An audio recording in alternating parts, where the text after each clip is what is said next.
सूत जी महाराज से शौनकादिक ऋषियों ने जब ये प्रश्न किया कि कलयुग के लोग तो आलसी होंगे, पापमय बुद्धि वाले होंगे, सत्य को असत्य और असत्य को सत्य समझने वाले होंगे, स्वतः ही उनका मन भटकने वाला होगा, तो महाराज हमको एक बात कृपा करके बताइए, इनका कल्याण कैसे होगा।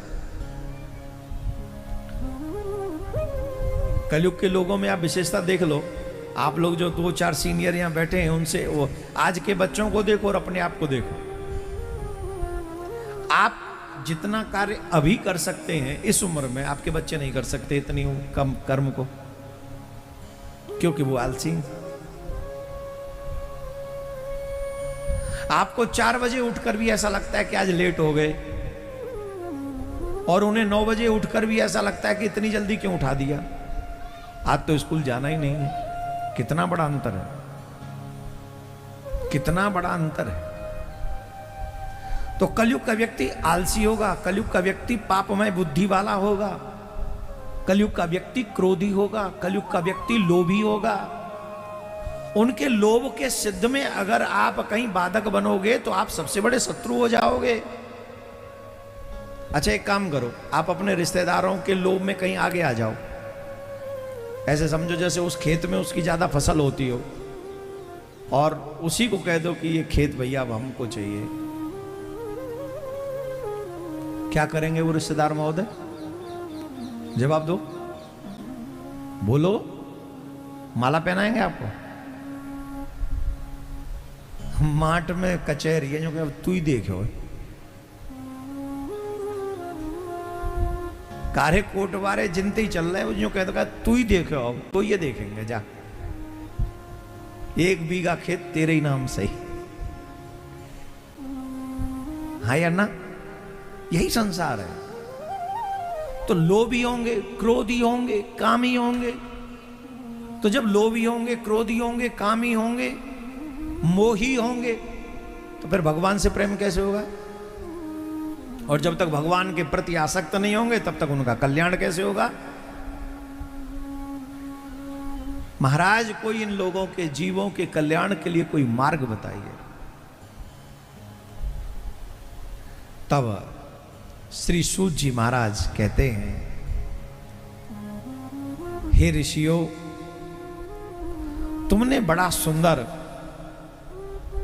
अद्भुत ये प्रश्न किया है। काल व्याल मुखग्रास, प्रत्येक मनुष्य काल का ग्रास हो रहा है। हर क्षण काल उसके समीप पहुंच रहा है। किसके? मनुष्य के। अभी एक बात बताइए, पहलगाम जो घूमने गए थे उन्हें पता था कि हम लौट के नहीं आएंगे? जवाब दो, जोर से बोलो। जो एयर इंडिया की फ्लाइट से जा रहे थे लंदन, उन्हें ये मालूम था कि हम यहीं रह जाएंगे? प्रयागराज में इतनी बड़ी घटना घटी, गए थे कुंभ स्नान करने, गोविंदाय नमो नमः। उन्हें मालूम था कि तीर्थ यात्रा करके वापस नहीं आएंगे। तो हम लोग काल का ग्रास कहां होंगे, कोई जानता है? या ये कह सकते हो कि अभी तो हम नहीं हो सकते, अभी तो हमारे पास कम से कम 5-6 महीने हैं, कह पाओगे? जितने भी लोग कुकृत्य करते हैं, पाप करते हैं, वो मृत्यु को भूले बैठे हैं। और जब तक आप मृत्यु को याद नहीं रखोगे तब तक कुछ भी कर सकते हो, लेकिन जब मृत्यु को याद रखोगे कि मुझे नहीं पता कि 1 सेकंड बाद मेरी मृत्यु होगी कि नहीं होगी, तो आप पाप करने से बच जाओगे। ये जितने भी लोग पाप में लिप्त हैं, जो मदिरा पान करते हैं, मांस भक्षण करते हैं, माँ बाप का अपमान करते हैं, ऋषि मुनि महात्माओं को, अभी देखा नहीं कितना बड़ा कांड हो गया जातिवाद के ऊपर।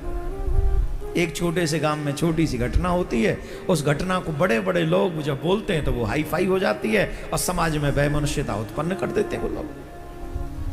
जहां समाज को जोड़ने का काम सबको करना चाहिए, वहां समाज को तोड़ने का काम वो लोग करते हैं जो समाज में कहते हैं हम जनता के प्रतिनिधि हैं।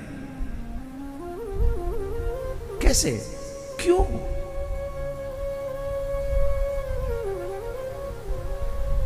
भगवान भी श्री राम आए थे समाज को जोड़ने, भगवान श्याम सुंदर आए थे समाज को जोड़ने, और हम उन्हीं के लोग हो के समाज को तोड़ रहे हैं। भगवान ने दुष्टों का दमन किया था, तो जब दुष्ट कोई आ जाए तो उसका दमन करो, और समाज सामने आ जाए तो उसका संग्रह करो, उसे जोड़ो। यही धार्मिक व्यक्ति का काम है।